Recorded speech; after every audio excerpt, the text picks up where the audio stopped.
আমাদের বোনদের রক্তাক্ত চেহারা, ভাইদের রক্তাক্ত দেহ নিয়ে যখন আমরা হাসপাতালে যাচ্ছিলাম, সেখানেও আমাদের উপর হামলা করা হয়। এবং ওই দিনে আমরা সিদ্ধান্ত নিই আমাদের এই আন্দোলন আমরা আর কোটার মধ্যে সীমাবদ্ধ রাখবো না। খুনি হাসিনার পতন নিশ্চিত না হওয়ার আগ পর্যন্ত আমরা আমাদের আন্দোলনকে চালিয়ে যাব।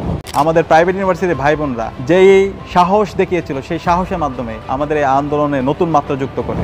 সেই ঐতিহাসিক ৯ দফা দাবির পরিকল্পনা ও বাস্তবায়ন। এই অবস্থায় আমরা এমন একটা কর্মসূচির কথা ভাবছিলাম, যেন নেতা থাকুক আর না থাকুক, যেন কর্মসূচি চলতে থাকে, আন্দোলন যেন চলতে থাকে। সে আলোকে আমরা একটা ৯ দফা তৈরি করেছিলাম। এবং ইন্টারনেট যেহেতু যোগাযোগ বিচ্ছিন্ন, কি করা যায় তখন আমরা সিদ্ধান্ত নিলাম অফলাইনে ট্যাক্স করে আমরা প্রত্যেকটা সাংবাদিকের কাছে এই 9 দফা কর্মসূচিগুলো আমরা পৌঁছে দেবো। এবং সমন্বয়ক আব্দুল কাদেরের সাথে কথা বলি, আব্দুল কাদেরকে সেফ রুমে নিয়ে যাওয়ার ব্যবস্থা করি এবং তার থেকে ভিডিও সাক্ষাৎকার নিই। এই ভিডিও সাক্ষাৎকার নিয়ে পেন ড্রাইভগুলো আমরা দেশীয় এবং আন্তর্জাতিক মিডিয়াগুলোতে তখন পৌঁছে দিই। নাহিদ ইসলাম, আসিফ মাহমুদ সহ অন্যান্য যারা অংশীজন আছে তাদের সাথে আলাপ হয় এবং সবাই তারা তাদের জায়গা থেকে দৃঢ় প্রতিজ্ঞা ব্যক্ত করে যেভাবে হোক আমরা আমাদের আন্দোলন চালিয়ে যাবো। আমরা যদি একজন থাকি, আমরা একাই আমাদের লড়াই চালিয়ে যাব।